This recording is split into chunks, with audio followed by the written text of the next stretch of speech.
ท่านผู้ชมอุบัติเหตุส่วนใหญ่นั้นและกับส่วนหลายนั้นเกิดขึ้นกับนักขับขี่ที่มีอาการเมาแล้วขับรถ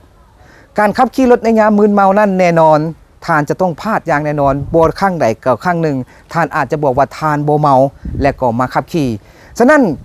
นักขับขี่ที่เมาแล้วขับนั่นอาจจะเฮ็ดให้ตนเองเสียชีวิตทั้งอินทรีย์และรวมไปถึงพาหนะของท่านด้วยท่านผู้ชมมื้อนี้ข้าพเจ้ามีเรื่องนึงอยากจะมาฝากให้ท่านผู้ชมที่เป็นนักขับขี่ทั้งหลายได้รู้ว่าเมื่อรถของท่านเฮ็ดประกันภัยแล้วในขณะที่ตนเองนั่นมีใบขับขี่และก็มีประกันภัยแต่ตัวเองนั่นเมาในขณะที่เมานั่นก็ขับรถไปแล้วรถของท่านเกิดอุบัติเหตุในกรณีนี้ทางบริษัทประกันภัยจะมีความรับผิดชอบแนวใดต่อท่านในขณะที่ท่านเมาแล้วครับไปฟังคำตอบจากประกันภัยกันในกรณี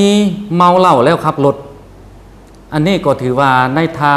งด้านกฎหมายแล้วก็ถือว่าเป็นการกระทำผิดต่อกฎหมายในแง่ของการประกันภัยแล้วการประกันภัยก็เป็นปฏิบัติตามกฎหมายเช่นกันและอยู่ในเงื่อนไขประกันภัยก็ได้ว่าทุกคนที่จะขับรถประกันภัยนั่นต้องบ่เมาเหล้าหรือเมาสิ่งเสพติดถ้าท่านเมาเหล้าแล้วหรือว่าเมาสิ่งเสพติดแล้วไปขับรถประกันภัยก็ถือว่าสัญญาประกันภัยจะบ่สามารถให้การคุ้มกันแก่ท่านได้ข้าพเจ้าขอฝากถึงบรรดาลูกค้าที่เฮ็ดประกันภัยไว้เนาะคือข้าพเจ้าได้เว้าไปก่อนแล้วว่า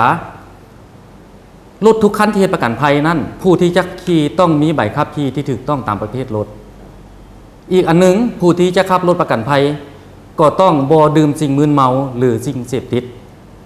อันนี้บ่เพียงแต่เป็นเงื่อนไขของการประกันภัยถ้าท่านปฏิบัติได้ดังนี้ก็จะเป็นการปฏิบัติต่อระเบียบการสัญจรในสปป.ลาวจะสามารถปกป้องชีวิตหรือว่าปกป้องทรัพย์สินของเพื่อนร่วมถนนนำพวกเราได้เป็นอย่างดีท่านผู้ชมท่านคงจะฮู้ไปแล้วว่าถ้าท่านเมาแล้วเฮ็ดให้ท่านเสียสติและท่านจะบ่ได้หยังจากการเกิดอุบัติเหตุพร้อมแล้วนั่นยังบ่พอท่านยังเสียชีวิตอินทรีย์ของท่านอาจจะพิการหรือแขนขาหักแต่ทั้งใดก็ตามมันจะบ่เป็นผลดีให้แก่ท่านและทั้งพาหนะของท่านฝากไว้กับท่านผู้ชมนักขับขี่ทั้งหลายว่าเมาแล้วห้ามขับเด็ดขาดจะเป็นไปบ่ได้ถ้าหากว่าผู้ใดผู้หนึ่งบอกว่าเฮาซึมซื่อๆเฮาขับได้นั่นแหละเป็นอันตรายสำหรับท่านที่บอกว่าบ่เมาสำหรับมื้อนี้รายการออโตเทรนต้องขอลาท่านผู้ชมไปพบกันใหม่ในอาทิตย์หน้าสำหรับมื้อนี้สบายดี